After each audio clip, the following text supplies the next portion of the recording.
Može? Može, hvala. Da, kolegice i kolege, dobar dan. Zahvaljujem vam na odazivu. Na početku nije da se ne volimo družiti s vama, ali kad se puno družimo s vama, to onda znači da mi imamo neke probleme. Imamo neke probleme koje ne možemo riješiti s našim socijalnim partnerom, sa ministarstvom, koje ne možemo riješiti razgovorom, dogovorom, prepirkom, kompromisima s našim socijalnim partnerima, već eto, moramo na neki način pokušati vršiti pritisak i putem javnosti. Ovdje smo danas zato što imamo problema s nekoliko stvari. Prvo i osnovno sa granskim kolektivnim pregovorima koje u ovom trenutku nema ni jedna javnost u ovoj zemlji.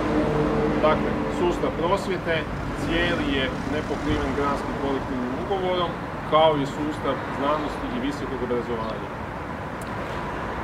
Ja ću ovdje reći samo da su granski kolektivni ugovori za naš sustav, a Željko će vam kasnije reći nešto sigurno i za sustav prosvjete, izrazito bitni. Dakle, bitni su za sve zaposlene na znanstveno-nastavnim i znanstvenim radnim mjestima, ali jednako tako i za naše zaposlenike u administraciji, na nenastavnim radnim mjestima, dakle, zbog regulacije smjenskog rada, rada u turnusima, projektnih radnih mjesta i svih onih drugih stvari koje nijedan drugi propis zapravo ne regulira.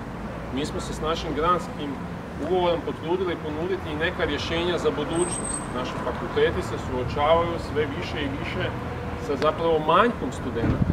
Te probleme ne želimo gurati pod stol, ne želimo ih zanemarivati, već ih želimo na neki način pokušati regulirati i usmjeriti u jednom smjeru koji će biti dobar i za naše zaposlenike, ali jednako tako i za sve ustanove, čelnike ustanova, pa i ovo ministarstvo. Dakle, kolektivni ugovor nije dokument sindikata, kolektivni ugovor je dokument koji podjednako kao i sindikatu i njegovim članovima treba i ovom ministarstvu i svim zaposlenicima u sustavu. Zašto smo pomalo već frustrirani vezano uz pregovore o kolektivnom ugovoru? Pa zato jer naši pregovori traju od 15. ožujka 2023.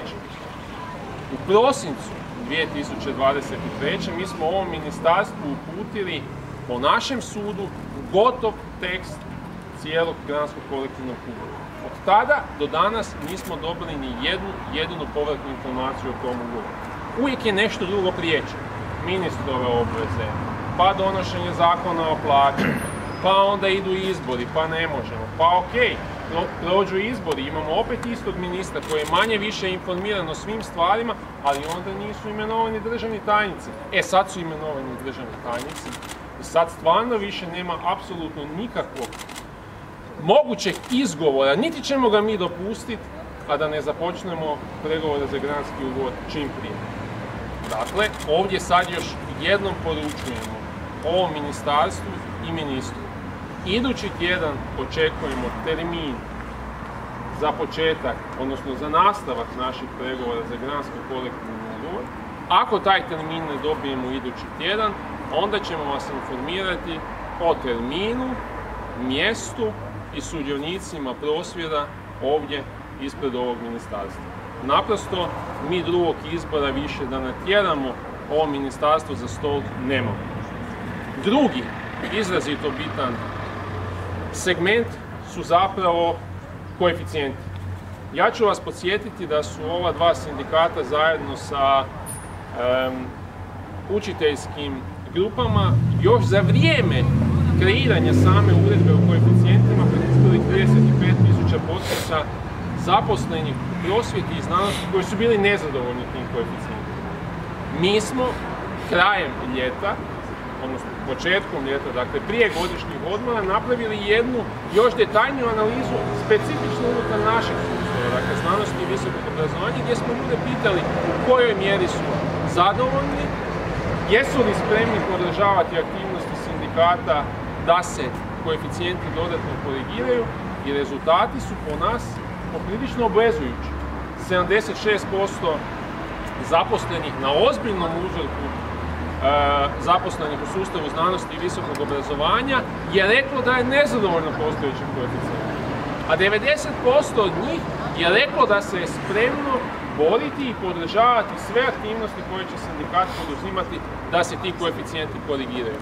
Dakle, mi tu nemamo puno izbora i zato ponovno ovdje s ovog mjesta najavljujemo da ćemo kroz idućih cca 2 tjedna korigirati naše zahtjeve za izmjenu uredbe o koeficijentima, o tome naravno informirati i resornog ministra i Ministarstvo rada, a onda potom zapravo i sve vas i javnost kako biste znali šta tišti zaposlene u znanosti i visokom obrazovanju i šta oni zapravo zahtijevaju da se po pitanju njihove pozicije, njihovih plaća dodatno korigira kroz samu uredbu o koeficijentima. Treći, izrazito bitan proces koji je trenutno u tijeku za nas u znanosti i visokom obrazovanju su pravilnici o sistematizacijama.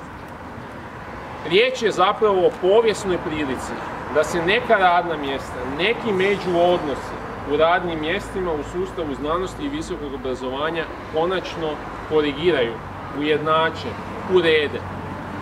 Zašto? Zato što u ovom trenutku sve ustanove, ali apsolutno sve, imaju obvezu otprilike u istom roku, u isto vrijeme donijeti te sistematizacije. To omogućava i našem resornom ministarstvu i Ministarstvu rada, ali i sveučilištu i svim ustanovama da uz određenu dozu koordinacije, usuglašavanja i komunikacije zapravo iskoriste taj trenutak i zaista učine sustav uređenijim. Mi smo na to apelirali nebrojeno puta već. Pisali smo i svim našim čelnicima ustanova. Apelirali smo i na jedno i na drugo ministarstvo. Javno smo govorili o tome već puno puta. Rokovi su manje više pred istekom, a ono što vidimo je da s jedne strane nema nikakvih uputa od resornih ministarstava prema našim čelnicima koje bi im trebale pomoći da taj proces odrade. I ono što vidimo je da ne postoji ta razina koordinacije i komunikacije za koju smo se mi zalagali. Ako to zaista taj proces završi na taj način, propustit ćemo jednu izrazito dobru, ja ću ponoviti, povijesnu priliku da napravimo nešto korisno i za zaposlenike, i za same čelnike ustanova, i za sveučilište, a u konačnici i za ovo ministarstvo. Jer bi i njima isto tako trebalo biti u interesu da imaju uređen sustav, da su ustroji fakulteta otprilike podjednaki, na fakultetima iste veličine, dakle da ljudi za relativno sličan i isti posao ili opis posla imaju iste koeficijente. Nažalost, sad to sve skupa nije tako. I ako se ne desi neka promjena, ako ne dođe do neke koordinacije, postojeća situacija koja nije dobra, ostaće zacementirana i nažalost ja ne mogu ništa drugo reći do toga da to neće biti naša odgovornost i da će ta odgovornost ležati na nekom drugom. Evo, toliko od mene. Željko će vam sad nadopuniti i reći nešto za, naravno, segment prosvjete. Evo, također, dobar vam dan. Zapravo, Matija je gotovo sve rekao i u ovom dijelu nadopune mislim da nemam tu nešto posebno za dodati, osim da ova dva sindikata su odlučila, kako se to kaže, s riječi prijeći na djela. I mi ćemo sigurno, ukoliko idući tjedan ne dođe odgovor i ne dobijemo traženi datum, mi sigurno nećemo oklijevati i idući puta kad vas pozovemo ovdje, onda će ovdje biti puno više ljudi, bit će transparenata, bit će pozornica, bit će prosvjed. I to neka ovdje gore na 4. katu znaju. Može to početi, dakle, i bez toga, ali odluka je na njima. Ukoliko nam se, dakle, ne jave, mi znamo što je nama raditi. Još samo jedna nadopuna onome što je rekao Matija. Da, mi i ovu priču sa koeficijentima shvaćamo jako ozbiljno. Mi imamo i obvezu prema svim onim ljudima koji su na 2 naša prosvjeda došli, i to ne samo ljudima iz prosvjete, nego zapravo i građanima, jer vi prosvjed ne možete raditi, ono što bi rekli, samo za one koji su egzistencijalno zainteresirani za rješenje određenih problema, nego pozivate i građane. Vama je jako drago da imate što jaču podršku. Mi moramo i tu, dakle, nastaviti i mi ćemo nastaviti. I ja vam mogu reći da će u tom smislu u 10. mjesecu sigurno biti i to ne jedno iskazivanje nezadovoljstva, nego više iskazivanja nezadovoljstva, a jedini koji to može spriječiti, taj se zove Andrej Plenković on zna sigurno čime su ovi sindikati nezadovoljni. Sad postoji i formalno i povjerenstvo koje zapravo bi se i trebalo time baviti, dakle redefiniranjem koeficijenata. Prema tome, ova dva sindikata više ne žele nikakve izlike, nego žele konkretne poteze. Vremena nema puno, nekoliko je tjedana u pitanju, a kad se zapravo, kad krene iskazivanje nezadovoljstva, tada će sigurno biti sve teže i teže doći do nekakvog lakšeg rješenja, jer tada su sva rješenja zapravo teže dohvatljiva. A sada, dakle, nakon ove dvije nadopunice, nešto i o tome, dakle, ovim granskim kolektivnim ugovorima, koji stoje već ti pregovori, znači 15 mjeseci se ne događa ništa. Sve što se dogodilo zapravo je bila ova odluka vlade o produženoj primjeni, odluka koja zapravo odgovara vladi, jer dok su god postojeći kolektivni ugovori na snazi, zapravo sindikati ne mogu rješavati pitanja koja su otvorena, ne mogu ispunjavati očekivanja svojih članova i vladi bi zapravo najviše odgovaralo da nikad tih pregovora i ne bude, nego da samo bude produžena primjena. No, to neće ići tako. To neće ići tako, jer u pravilu ono što odgovara vladi ne bi trebalo odgovarati sindikatima. I ono što ja mogu reći da ova dva sindikata nama sigurno ne odgovara. Zašto još neki ne sazivaju pressicu? Zašto još neki ne traže što prije početak tih pregovora? To je pitanje koje trebate uputiti njima. Ali ne treba biti nešto jako dalekovidan, da znaš da možda ono što u ovom trenutku odgovara vladi, odgovara i većinskim sindikatima. Ako bude pitanje, ja ću biti konkretan i reći što je to, ali nisam to mislio, dakle, u svom obraćanju vama ovdje navoditi. Kad sam spomenuo, dakle, nemogućnost rješavanja konkretnih pitanja, spomenut ću samo dva, bilo bi ih naravno još, ali evo samo dva, dakle, koja mi ne možemo riješiti bez kolektivnih pregovora, za granske kolektivne ugovore. Ovdje su danas sa mnom, i ako budete poslije imali potrebu, možete im se isto tako, oni su svi raspoloženi za izjavu, predstavnici jedne skupine koja onako poprilično se doživljava drugorazredno u našim školskim ustanovama, a uvijek su nekako u žiži interesa javnosti upravo na početku školske godine. O kome se radi? O pomoćnicima u nastavi.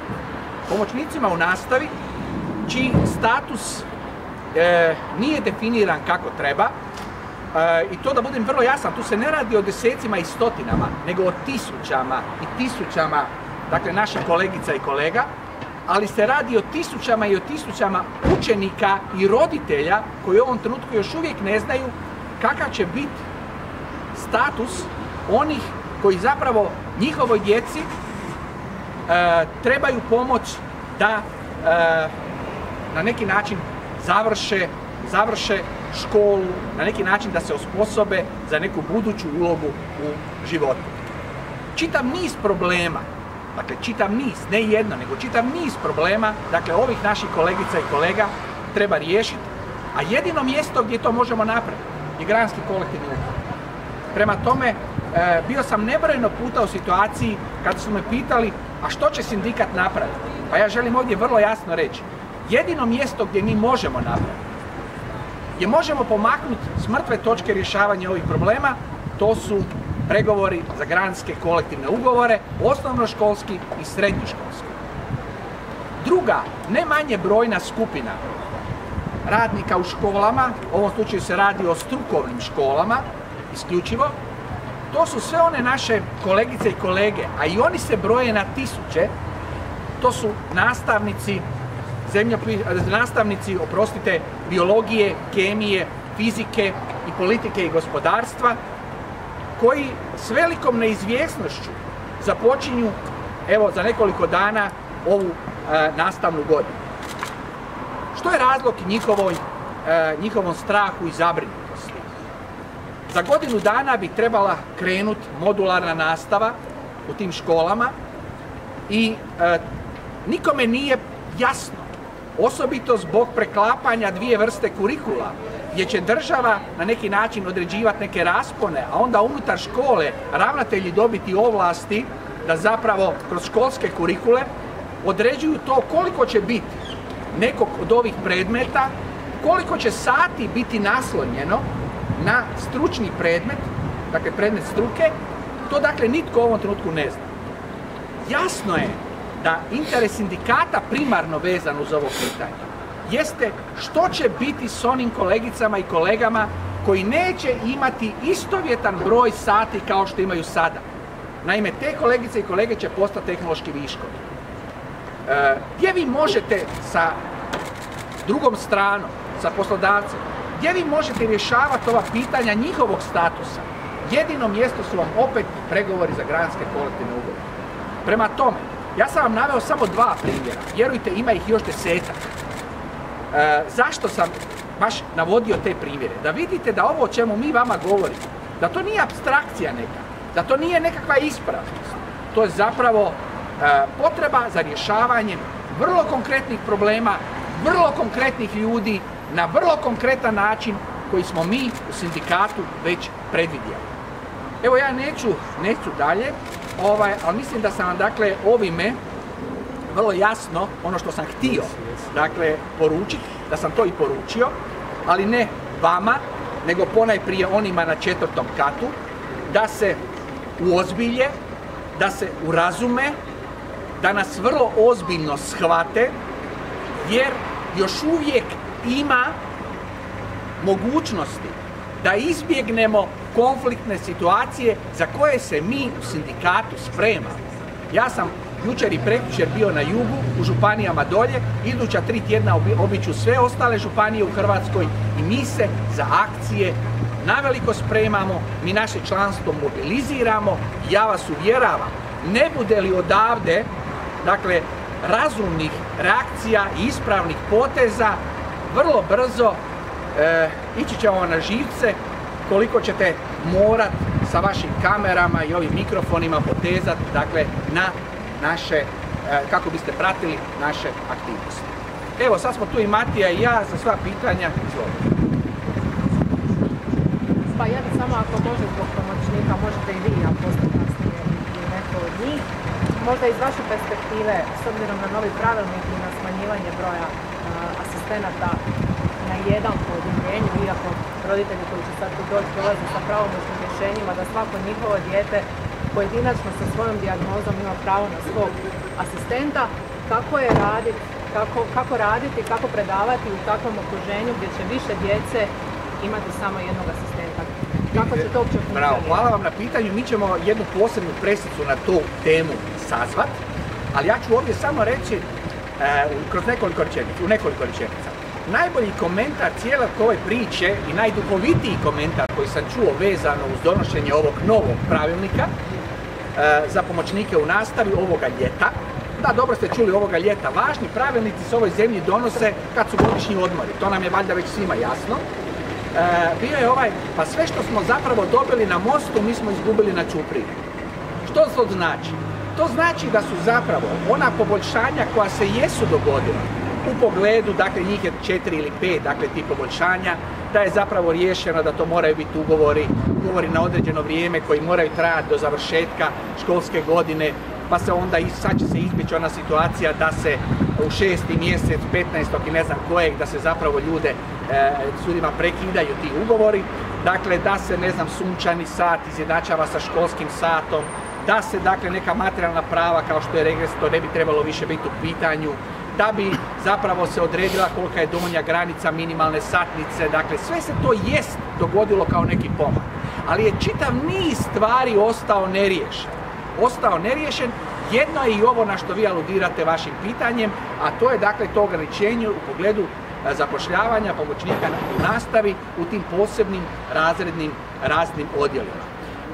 Ljudi koji znaju, znači koji rade neki 10 i 20 godina, a neke imate i ovdje danas s nama, dakle koji znaju koliko je to zapravo zahtjevan posao i gdje vi ne možete nekim administrativnim, dakle, ograničenjem da vi ne možete život ograničavati, jer naprosto ti učenici traže da imaju pomoćnika u nastavi i to je jedina pretpostavka da oni uopće mogu, dakle, pohađati nastavu. Dakle, ja ne znam što je to bilo u glavi onih koji su ovakvo rješenje donosili, ali ono što znam, to je da im to treba izbiti iz glave, a to ćemo sigurno, dakle, kroz iduće tjedne napraviti i kao sindikat, jer moram to ovdje reći, kad se gleda postotak, najveći broj pomoćnika u nastavi je upravo učlanjen u sindikat Preporod i oni to od nas očekuju. Više sam puta to već govorio. Prave integracije naših učenika s teškoćama u sustav nema bez pune integracije pomoćnika u nastavi također u sustav. I to je, dakle, aksiom koga se trebamo držati i ako to tako prihvatimo, onda će svi problemi biti riješeni.